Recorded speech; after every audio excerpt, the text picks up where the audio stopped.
नमस्कार, मैं अजय कुमार अनुरागी, अध्यापक, Saraswati Pathshala industrial inter college civil line Jhansi.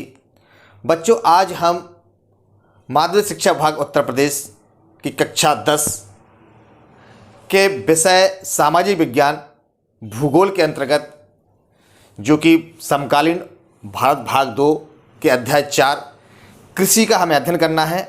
कृषि के प्रथम भाग का हम अध्ययन कर चुके हैं। आज बच्चों हम कृषि के द्वितीय भाग का अध्ययन करेंगे। तो सबसे पहले हम जानने का प्रयास करते हैं कि प्रथम भाग में हमने ऐसे कौन कौन से बिंदु थे जिनका अध्ययन किया था। तो बच्चों, इस पाठ के प्रथम भाग में हमने जो बातें सीखी थी, जिन तथ्यों का अध्ययन किया था, उसमें सबसे पहला है कि भारत में कृषि के विभिन्न प्रकार कौन कौन से थे। हमने कृषि के विभिन्न प्रकारों का अध्ययन किया था। दूसरा, भारतीय कृषि की मुख्य विशेषताएं का हमने अध्ययन किया कि भारतीय कृषि में कौन कौन सी ऐसी प्रमुख विशेषताएं थी, उनका विस्तार से हम लोगों ने अध्ययन किया था। भारत में पाई जाने वाली प्रमुख फसलों एवं उनकी उपयोगिता के बारे में हमने जाना। साथ ही साथ भारत के रेखा मानचित्र पर प्रमुख फसलों के प्रमुख उत्पादक क्षेत्रों को समझा। हमने मानचित्र के माध्यम से भारत में उगाई जाने वाली जो भी विभिन्न फसलें हैं, उन फसलों की भौगोलिक स्थिति के साथ साथ उनके कौन से उत्पादक क्षेत्र हैं, इनके बारे में अध्ययन किया था। बच्चों, इस भाग के अंतर्गत हमें जो अध्ययन करना है वह है भारत सरकार द्वारा कृषि के क्षेत्र में ऐसे कौन कौन से संस्थागत एवं प्रौद्योगिकी सुधार किए गए हैं, कृषि का राष्ट्रीय अर्थव्यवस्था, रोजगार और उत्पादन में क्या योगदान है, तथा वैश्वीकरण का कृषि पर क्या प्रभाव है। तो आज हम इन प्रमुख बिंदुओं का अध्ययन इस भाग के अंतर्गत करेंगे। जैसा कि पहले बताया गया है, भारत में कृषि हजारों वर्षों से की जा रही है, परंतु प्रौद्योगिकी और संस्थागत परिवर्तन के अभाव में लगातार भूमि संसाधन के प्रयोग से कृषि का विकास जो है अवरुद्ध हो जाता है तथा इसकी गति जो है मंद पड़ जाती है। सिंचाई के साधनों का विकास होने के उपरांत भी देश के एक बहुत बड़े भाग में अभी भी किसान जो हैं खेतीबाड़ी के लिए मानसून और भूमि की प्राकृतिक उर्वरता पर निर्भर रहते हैं। हमारे देश की कृषि को इसीलिए मानसून का जुआ भी कहा जाता है। साथ ही साथ बढ़ती हुई जनसंख्या के लिए यह एक महत्वपूर्ण चुनौती भी है। 60% से भी अधिक लोगों को आजीविका प्रदान करने वाली कृषि में कुछ गंभीर तकनीकी एवं संस्थागत सुधार लाने की हमें आवश्यकता है। हालांकि भारत सरकार द्वारा स्वतंत्रता के पश्चात बहुत ही महत्वपूर्ण कदम उठाए गए हैं। तो आइए हम जानने का प्रयास करते हैं कि भारत सरकार के द्वारा स्वतंत्रता प्राप्ति के पश्चात ऐसे कौन कौन से संस्थागत सुधार किए गए हैं कृषि के क्षेत्र में। तो यहाँ हम देख रहे हैं चार्ट में कि कृषि के क्षेत्र में सबसे पहले जोतों की चकबंदी, सहकारिता तथा जमींदारी प्रथा का उन्मूलन, प्रथम पंचवर्षीय योजना में भूमि सुधार, हरित क्रांति, श्वेत क्रांति, फसल बीमा का प्रावधान, कम दर पर ऋण सुविधाएं, किसान क्रेडिट कार्ड, मौसम की जानकारी के बुलेटिन और कृषि कार्यक्रम और न्यूनतम सहायता मूल्य। ये प्रमुख ऐसे 10 बिंदु हैं जिन पर हमें इस अध्याय, इस भाग में हमें सीखना है, उनका अध्ययन करना है। ये वो 10 पॉइंट हैं जो कि स्वतंत्रता प्राप्ति के पश्चात भारत सरकार के द्वारा संस्थागत कृषि के सुधार के रूप में किए गए हैं। तो सबसे पहले हम जानने का प्रयास करते हैं जोतों की चकबंदी। तो चकबंदी क्या है, सबसे पहले हमें यह समझना होगा। चकबंदी वह प्रक्रिया है जिसके द्वारा स्वामित्वधारी अर्थात जो खेती या कृषक होता है, जो मालिक होता है खेत का, उन कृषकों के इधर उधर जो बिखरे हुए खेत होते हैं, उन खेतों के बदले में उसी किस्म के कुल उतने ही आकार के 1 या 2 खेत लेने के लिए इनको राजी किया जाता है। इस प्रकार चकबंदी एक परिवार के बिखरे हुए खेतों को एक स्थान पर करने की प्रक्रिया है। अर्थात किसी किसान के छोटे छोटे कई टुकड़े होते हैं किसान के, अगर किसी ग्राम में वो रहता है तो उस ग्राम में यदि उसके पास 4 खेत हैं और चारों अलग अलग दिशाओं में हैं, तो सरकार ने क्या किया कि उनके चारों जगह बिखरे हुए खेतों को एकत्रित करने का प्रयास किया, उनको एक जगह उनको देने का प्रयास किया गया। तो यह जोतों की चकबंदी थी। चकबंदी करने के बाद क्या लाभ हुए किसानों को, इससे क्या लाभ प्राप्त हुआ? तो चकबंदी से सबसे बड़ा फायदा तो यह हुआ कि किसानों की जो बिखरी हुई जमीन थी वह एक स्थान पर एक हो गई, उनको इकट्ठी एक जगह खेत मिल गया। दूसरा, किसानों के समय की बचत हुई। किसानों को एक ही बार में बुआई, जुताई तथा सिंचाई के साधन उपलब्ध हो जाने के कारण उनकी कृषि पैदावार में वृद्धि हुई। तो ये ऐसे महत्वपूर्ण कुछ कार्य हैं जो कि चकबंदी आ जाने के बाद भारतीय किसानों को लाभ उनसे प्राप्त हुआ। दूसरी यदि हम बात करें सहकारिता तथा जमींदारी प्रथा के उन्मूलन की, तो जो जमींदारी प्रथा है भारत में मुगल काल एवं ब्रिटिश काल में प्रचलित एक राजनीतिक सामाजिक प्रथा थी, जिसमें जो भूमि का स्वामित्व है उस पर काम करने वालों का ना होकर के किसी और अर्थात वहां के जो जमींदार हुआ करते थे उनका होता था, जो खेती करने वालों से कर वसूलते थे। भारत के स्वतंत्र होने के बाद यह प्रथा समाप्त कर दी गई और अब खेती करने वालों का हो गया, अर्थात खेत पर जो किसान या कृषक खेती करता था वह खेती पहले उसकी नहीं हुआ करती थी, उस समय वह खेती जमींदार की मानी जाती थी। तो इस प्रथा को समाप्त करके भारत सरकार ने क्या किया कि जो कृषक उस पर खेती कर रहा है वह भूमि उसी कृषक को प्रदान कर दी गई। तीसरा जो महत्वपूर्ण काम हुआ वह था प्रथम पंचवर्षीय योजना में भूमि सुधार, अर्थात प्रथम पंचवर्षीय योजना जो बनी उसमें भूमि सुधार पर विशेष ध्यान दिया गया। बच्चों, हम लोग इसका अध्ययन कर चुके हैं कि प्रथम पंचवर्षीय योजना हमारी जो है 1951 से लेकर के 1956 में भारत के प्रथम प्रधानमंत्री पंडित जवाहरलाल नेहरू के शासनकाल में लागू की गई थी। इस प्रथम पंचवर्षीय योजना की सबसे पहली कोशिश ये थी कि देश को गरीबी के मकड़ जाल से किस प्रकार से निकाला जाए। इस योजना को तैयार करने वाले प्रमुख विशेषज्ञों में से एक के.एन. राज भी थे और इस युवा अर्थशास्त्री की दलील थी कि अगले 2 दशकों तक भारत को अपनी चाल धीमी रखनी चाहिए तथा भूमि सुधार को प्रमुख लक्ष्य बनाना चाहिए। इसी योजना के अंतर्गत बांध और सिंचाई के में निवेश किया गया। इसमें सिंचाई और बांध बनाने के लिए भारत सरकार ने विशेष जोर दिया। आप देख रहे हैं चित्र में कि भाखड़ा नागल जैसी विशाल परियोजनाएं के लिए इसमें धन आवंटित किया गया। इसके अलावा भारत में हरित क्रांति की शुरुआत हुई। सन 1966-67 में इसको प्रारंभ किया गया और इसको प्रारंभ करने का जो श्रेय जाता है वो नोबेल पुरस्कार विजेता प्रोफेसर नॉर्मन बोरलॉग को जाता है। लेकिन भारत में एम.एस. स्वामीनाथन को इसका जनक माना जाता है। तो भारत में जो हरित क्रांति मुख्य रूप से लागू की गई या जिस पर हरित क्रांति पर जो सबसे अधिक कार्य किया वो भारत के एम.एस. स्वामीनाथन जी थे। आप चित्र के माध्यम से देख रहे हैं प्रोफेसर नॉर्मन बोरलॉग जी को भी और एम.एस. स्वामीनाथन जी को। हरित क्रांति से अभिप्राय देश के सिंचित एवं असिंचित कृषि क्षेत्रों में अधिक उपज देने वाले संकर तथा बौने बीजों के उपयोग से है। इसमें फसल उत्पादन में इसका मुख्य जो उद्देश्य था कि फसल उत्पादन में किस प्रकार से अधिक वृद्धि हो। इसके अलावा 5वां जो है जो प्रमुख कार्य हुआ वह था श्वेत क्रांति। इसको दुग्ध क्रांति या ऑपरेशन फ्लड भी कहते हैं।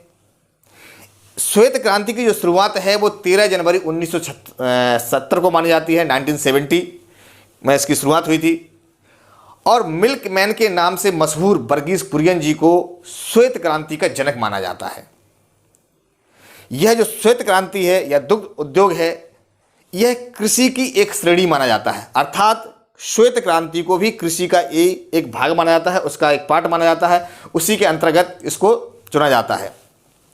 यह पशुपालन से जुड़ा हुआ एक बहुत ही लोकप्रिय उद्यम है जिसके अंतर्गत दुग्ध उत्पादन, कृषि प्रसंस्करण और खुदरा बिक्री के लिए किए जाने वाले कार्य आते हैं। इसके वास्ते गाय भैंस, बकरियों और कुछ एक अन्य प्रकार के पशुधन के विकास का भी इसमें काम किया जाता है। इसके अलावा हमें जो अध्ययन करना है वह है फसल बीमा का प्रावधान, कि भारत सरकार ने स्वतंत्रता प्राप्ति के बाद ऐसे कृषि के क्षेत्र में जो प्रमुख कार्य किए थे उसमें फसल बीमा का प्रावधान भी है। हम देखते हैं कि प्राकृतिक आपदा आ जाने पर किसानों के सामने ऐसी कोई विधि नहीं थी जिसकी वजह से अपने वो फसल को बचा सकें। उनका जो नुकसान होता था उसके नुकसान की भरपाई करने के लिए भारत सरकार ने फसल बीमा का प्रावधान किया। प्राकृतिक आपदा हो, कीट या बीमारी के कारण किसी भी अधिसूचित फसल के बर्बाद होने की स्थिति में किसानों को बीमा का लाभ एवं वित्तीय सहायता देना फसल बीमा का मुख्य उद्देश्य है। सातवां है कम दर पर ऋण सुविधाएं उपलब्ध कराना। अर्थव्यवस्था के विभिन्न क्षेत्रों, जिसमें कृषि भी एक प्रमुख क्षेत्र है, को उचित ऋण उपलब्ध कराने के उद्देश्य से बैंकों का राष्ट्रीयकरण किया गया तथा सर्वांगीण विकास को गति देने के लिए पर्याप्त मात्रा में धन की आवश्यकता हुई। तो इस आवश्यकता की पूर्ति के लिए भारत सरकार ने क्या किया, बैंकों को निर्देश दिया कि कृषि क्षेत्र में ऋण आवंटन को प्राथमिकता दी जाए। पंचवर्षीय योजना में कृषि के लिए विशेष बजट आवंटित किया गया। इसके लिए विशेष प्रावधान किया गया पंचवर्षीय योजनाओं में कि वो कृषि को प्राथमिकता देते हुए बजट का आवंटन करें। कृषि में किस प्रकार से उत्तरोत्तर वृद्धि हो, उसमें क्या क्या कमियां आ रही हैं, सिंचाई के साधन की चाहे सुविधा हो तो या बीजों की उपलब्धता हो, खाद की उपलब्धता हो, तो यह सारे कार्य कम दर पर भारतीय किसानों को उपलब्ध कराने का कार्य हमारी भारत सरकार के द्वारा स्वतंत्रता प्राप्ति के पश्चात किया गया। इसके अलावा किसान क्रेडिट कार्ड, भारत सरकार ने किसानों के लिए किसान क्रेडिट कार्ड नाम की एक योजना बनाई जिसका उद्देश्य था असंगठित क्षेत्र के किसानों को आमतौर पर उधारदाताओं, जो उधार उस समय दिया करते थे, जो साहूकार हुआ करते थे, के द्वारा वसूल की जाने वाली उच्च ब्याज दरों से बचाना था। स्वतंत्रता के पूर्व क्या हुआ करता था कि जो किसान होते थे वह अपनी फसल उगाने के लिए जब उनको धन की आवश्यकता पड़ती थी तो वो साहूकारों से अधिक ब्याज पर उनसे ऋण लेते थे और वह ऋण पीढ़ी दर पीढ़ी उनका नहीं चुकता था, जिस कारण से बंधुआ मजदूरी की स्थिति उनके सामने उत्पन्न हो जाती थी। तो इस योजना के तहत क्या होगा, ब्याज दर को 2% तक कम किया गया, अर्थात कभी कभी भारत सरकार के द्वारा 2% ब्याज पर भी किसानों को ऋण उपलब्ध कराया गया। इसके अलावा पुनर्भुगतान अवधि, फसल की कटाई या व्यापार अवधि पर आधारित इसको रखा गया। अब ऐसा नहीं था कि किसान जो है उसको ऋण चुकाने के लिए निर्धारित कर दिया गया था कि जब उनकी फसल आ जाएगी, फसल की कटाई हो जाएगी, जब वो उस फसल को बेच लेंगे उसके बाद उनको ऋण चुकाने की सुविधा प्रदान की गई। तो यह किसान क्रेडिट कार्ड भी भारत सरकार के द्वारा किया गया एक बहुत ही महत्वपूर्ण कार्य था जिससे किसानों को लाभ प्राप्त हुआ, उन्होंने अपने इसमें आर्थिक प्रगति की। भारत सरकार के द्वारा जो 9वां बहुत महत्वपूर्ण कार्य था वो मौसम की जानकारी के बुलेटिन और कृषि कार्यक्रम को लागू करना था। मौसम खेती परामर्श सेवा भारत सरकार का एक संस्थान है। विज्ञान एवं प्रौद्योगिकी विभाग एवं राष्ट्रीय मध्यम अवधि मौसम पूर्वानुमान केंद्र नई दिल्ली, इसके माध्यम से भारतीय किसानों को मौसम के संबंध में परामर्श दिया जाता है।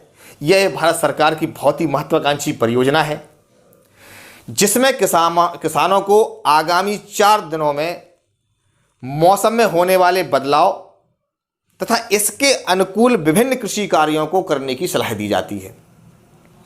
इस समय यह परियोजना भारत के राज्यों में 107 केंद्रों पर कार्यरत है। तो यह जो योजना है मौसम की जानकारी के बुलेटिन और कृषि कार्यक्रम की, इससे किसानों को बहुत लाभ प्राप्त होगा।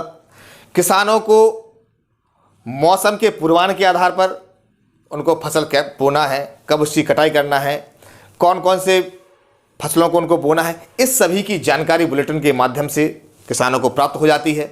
इसके साथ ही भारत सरकार ने एक ऐप नया लॉन्च किया है जिसका नाम उन्होंने दिया है मौसम। इस मौसम ऐप के माध्यम से अब प्रत्येक किसान किसी भी मौसम संबंधी जानकारी को तत्काल प्राप्त कर सकता है। सबसे महत्वपूर्ण है न्यूनतम सहायता मूल्य। अक्सर देखा गया है किसानों के सामने एक बहुत बड़ी समस्या होती है कि जब किसी फसल का अधिक पैदावार हो जाती है तो उनका जो खर्च होता है किसी भी फसल को पैदा करने के लिए, उनका जो मूल्य लगता है उससे कम मूल्य पर फसल बिकने लगती है। तो ऐसी स्थिति में भारत सरकार ने क्या किया, न्यूनतम सहायता मूल्य अर्थात मिनिमम सपोर्ट प्राइस का एक प्रावधान किया। किसानों को उसकी फसल की लागत से ज़्यादा मूल्य मिले, इसके लिए भारत सरकार देश भर में एक न्यूनतम समर्थन मूल्य एमएसपी तय करती है। खरीदार नहीं मिलने पर सरकार जो है एमएसपी पर किसान से फसल खरीद लेती है तथा इसकी पूरी प्रक्रिया कुछ इस प्रकार से है कि अगर देश में फसल का उत्पादन बढ़ता है तो बिक्री मूल्य कम हो जाता है। स्वाभाविक है, अगर उत्पादन बढ़ा तो मूल्य कम होगा, यह अर्थशास्त्र का नियम है। तो इसके आधार पर कृषि उत्पादों के मूल्यों में जब गिरावट को रोकने के लिए सरकार मुख्य फसलों का एक न्यूनतम बिक्री मूल्य, जिसको कि न्यूनतम सहायता मूल्य मिनिमम सपोर्ट प्राइस कहते हैं, उसको निर्धारित करती है जो एक सत्र के लिए मान्य होता है। इसके बाद बच्चों हमें जो अध्ययन करना है इस भाग में वह है भूदान या ग्रामदान। बहुत ही इंपॉर्टेंट टॉपिक है। महात्मा गांधी ने अपने प्रिय शिष्य विनोबा भावे को अपना आध्यात्मिक उत्तराधिकारी घोषित किया था। विनोबा भावे जी की गांधी जी के ग्राम स्वराज अवधारणा में गहरी आस्था थी। महात्मा गांधी जी थे वो ग्राम स्वराज को अधिक महत्व देते थे और उसी ग्राम स्वराज को लेकर के विनोबा भावे जी कार्य करते थे। उनकी इसमें बहुत अधिक आस्था थी। वो भी चाहते थे ग्राम स्वराज हो, ग्राम में अधिक लोगों में उनकी उन्नति हो, उनका आर्थिक विकास हो। तो गांधी जी की शहादत के बाद उनके संदेश को लोगों तक पहुंचाने के लिए विनोबा भावे जी ने लगभग पूरे देश की पदयात्रा की। एक बार जब वे आंध्र प्रदेश के एक गांव पोचमपल्ली में बोल रहे थे तो कुछ भूमिहीन गरीब ग्रामीणों ने उनसे आर्थिक भरण पोषण के लिए कुछ भूमि मांगी। विनोबा भावे ने उनसे तुरंत तो कोई वादा नहीं किया, परंतु उनको आश्वासन दिया कि यदि वे सहकारी खेती करें तो भारत सरकार से बात करके उनके लिए ज़मीन मुहैया कराई जा सकती है, अर्थात उनको ज़मीन उपलब्ध कराई जा सकती है। जो भूमिहीन किसान थे उन्होंने बहुत ही निवेदन से विनोबा भावे जी से कहा कि आप ग्राम स्वराज का संदेश जो देश में गांव-गांव में जाकर लिख कर रहे हैं, लेकिन हम भूमिहीन हैं, हम लोगों के पास खेती नहीं है, हम दूसरे की खेती पर डिपेंडेंट हैं, हम मजदूरी करते हैं, तो क्या हम लोगों को भूमि मिल सकती है, भूमि किस प्रकार से हमें प्राप्त होगी, इसके लिए उन्होंने निवेदन किया। तो विनोबा भावे जी ने हाल तो कोई वादा नहीं किया, लेकिन उनको आश्वासन जरूर दिया। अचानक श्री रामचंद्र रेड्डी जी, बहुत बड़े जमींदार थे उस समय के, वो उसी सभा में मौजूद थे, उठ खड़े हो गए और उन्होंने 80 भूमिहीन ग्रामीणों को 80 एकड़ भूमि बांटने की पेशकश कर दी। इसे भूदान के नाम से जाना गया, अर्थात भूमि का दान करना। बाद में विनोबा भावे ने कई और यात्राएं की और अपना यह जो विचार है पूरे भारत में फैला दिया कि जो भी जमींदार है, जो भी दान करना चाहता है, वो गरीबों को भूमि को दान करे। तो भूमिहीनों को पूरा गांव देने की पेशकश भी की। इसे ग्रामदान कहा गया। तो कुछ जो बहुत बड़े जमींदार थे, अच्छे दानवीर थे, उन्होंने कई गांव के गांव दान कर दिए। तो विनोबा भावे द्वारा शुरू किया गया इस भूदान या ग्रामदान आंदोलन को रक्तहीन क्रांति के नाम से भी जाना जाता है। बच्चों, आप इसको अच्छी तरह से अध्ययन कर लें कि यह जो विनोबा भावे का भूदान आंदोलन है, यह रक्तहीन क्रांति के नाम से भी जाना जाता है। यह आपकी पुस्तक में दिया गया है, इसको आप अच्छी तरह से अध्ययन कर लें। अगला है कृषि का राष्ट्रीय अर्थव्यवस्था, रोजगार और उत्पादन में क्या योगदान है। भारतीय कृषि अर्थव्यवस्था की रीढ़ रही है। सकल घरेलू उत्पाद में कृषि के योगदान का अनुपात 1951 से लगातार घटने के उपरांत यह 2010 और 11 में देश की लगभग 52% जनसंख्या के लिए रोजगार और आजीविका का एक साधन थी। कृषि के महत्व को समझते हुए भारत सरकार ने इसके आधुनिकीकरण के लिए भरसक प्रयास किए हैं और भारतीय कृषि में सुधार के लिए जो सरकार द्वारा कार्य किए गए थे वह भारतीय कृषि अनुसंधान परिषद व कृषि विश्वविद्यालय की इसमें स्थापना है। पशु चिकित्सकों सेवाओं एवं पशु प्रजनन केंद्रों की स्थापना की गई। बागवानी विकास, मौसम विज्ञान और मौसम के पूर्वानुमान के क्षेत्र में अनुसंधान और विकास को वरीयता दी गई। तो ये कुछ ऐसे साइंटिफिक कार्य हैं जो भारत सरकार ने कृषि के क्षेत्र में किए। तो बच्चों, क्या आप बता सकते हैं कि भारत सरकार का किसानों के लिए इतनी सुविधा देने के बाद भी कोई भी किसान अपने बच्चों को किसान बनाना क्यों नहीं चाहता है? आज भी किसान क्यों नहीं चाहता है कि हमारा बच्चा जो है वो किसान बने? इसके बाद बच्चों हमें अध्ययन करना है वैश्वीकरण का कृषि पर क्या प्रभाव पड़ा। सबसे पहले समझते हैं वैश्वीकरण का है। वैश्वीकरण का शाब्दिक अर्थ होता है या स्थानीय या क्षेत्रीय वस्तुएं जो हैं या घटनाओं को विश्व स्तर पर रूपांतरण करना, या हमारी जो क्षेत्रीय वस्तुएं हैं उनको विश्व स्तर पर ले जाना। इसे एक ऐसी प्रक्रिया का वर्णन करने के लिए भी प्रयुक्त किया जा सकता है जिसके द्वारा पूरे विश्व के लोग मिलकर के एक समाज बनाते हैं।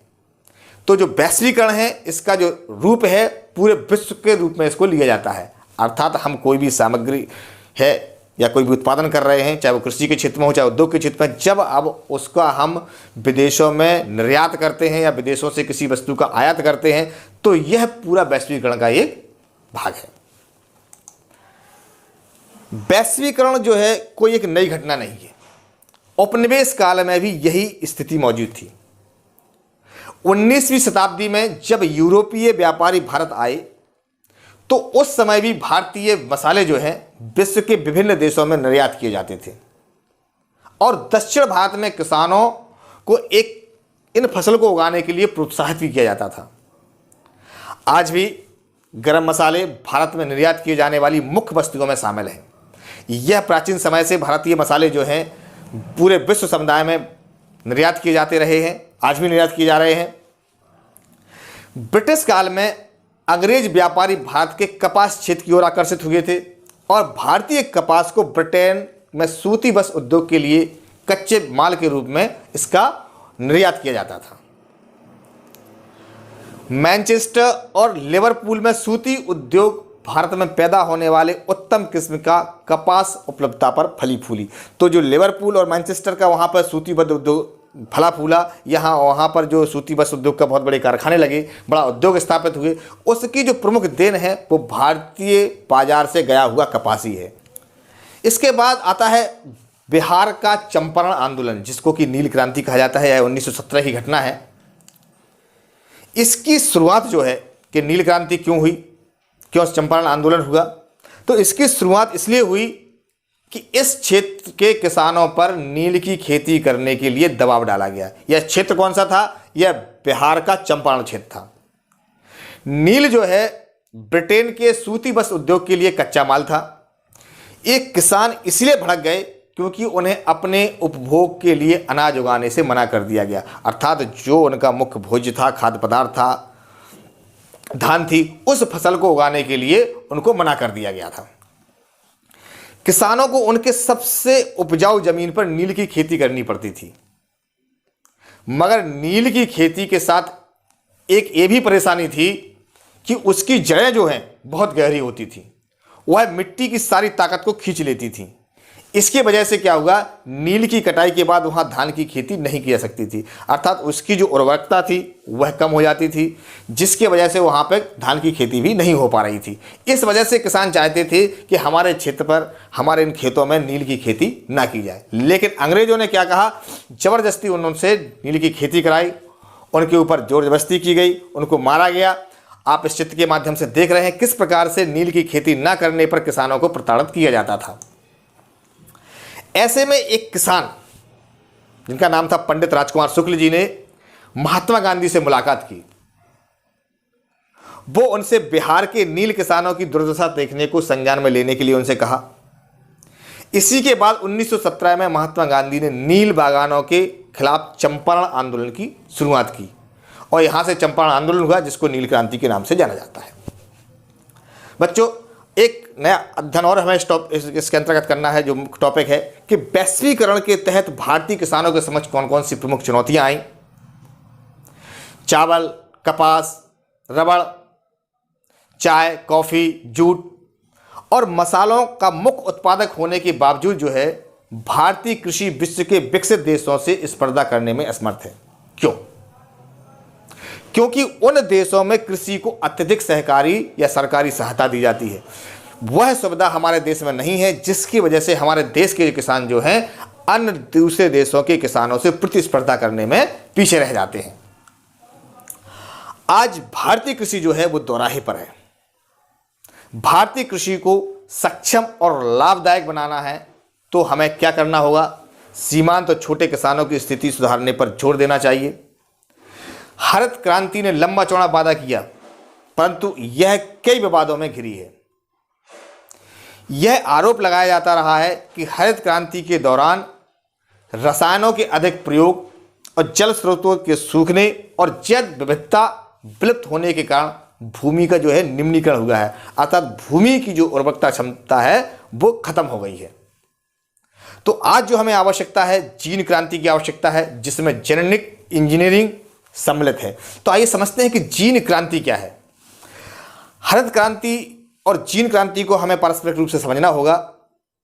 तो हरित क्रांति जो है पारंपरिक प्रजनन विधियों पर निर्भर है, एक गहन पादप प्रजनन कार्यक्रम है यह, जबकि जो जीन क्रांति है वो सूक्ष्म जीव विज्ञानी तकनीकी के आधार पर हेरफेर की गई फसल विशेषताओं का परिणाम है। हरित क्रांति में जहां क्रॉस ब्रीडिंग, टिश्यू कल्चर और भ्रूण स्थानांतरण जैसी तकनीकों का इस्तेमाल किया जाता है, जबकि जीन क्रांति में जैव प्रौद्योगिकी पर आधारित जीन गन जैसी तकनीकी आधारित कृषि की जाती है। भारतीय किसानों को अपनी उपज एवं आय बढ़ाने के लिए निम्न उपाय हमें करना चाहिए। पहला, किसानों को सस्यावर्तन करना चाहिए, फसलों की अदला बदली, और खाद्यान्नों के स्थान पर कीमती फसलें उगानी चाहिए। इससे आमदनी अधिक होगी और इसके साथ साथ पर्यावरण न्यूनीकरण में भी कमी आएगी।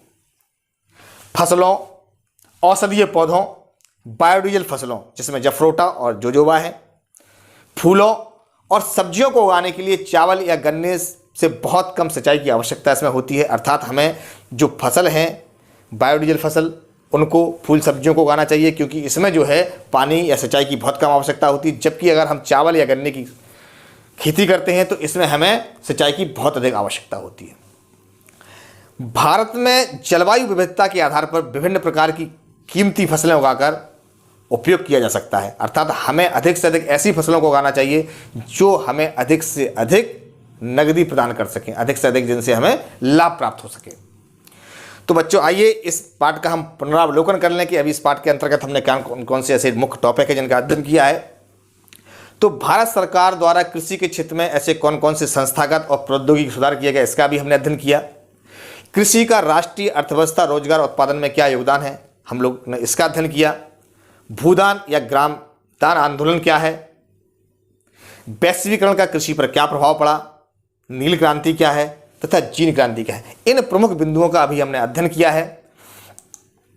बच्चों, यह पाठ यहाँ समाप्त होता है। आपको इस पाठ से संबंधित गृह कार्य करना है। आपके लिए 2 प्रश्न हैं। पहला, कृषि उत्पादन में वृद्धि सुनिश्चित करने के लिए सरकार द्वारा किए गए उपाय सुझाइए। दूसरा, भारतीय कृषि पर वैश्वीकरण के प्रभाव पर टिप्पणी लिखिए।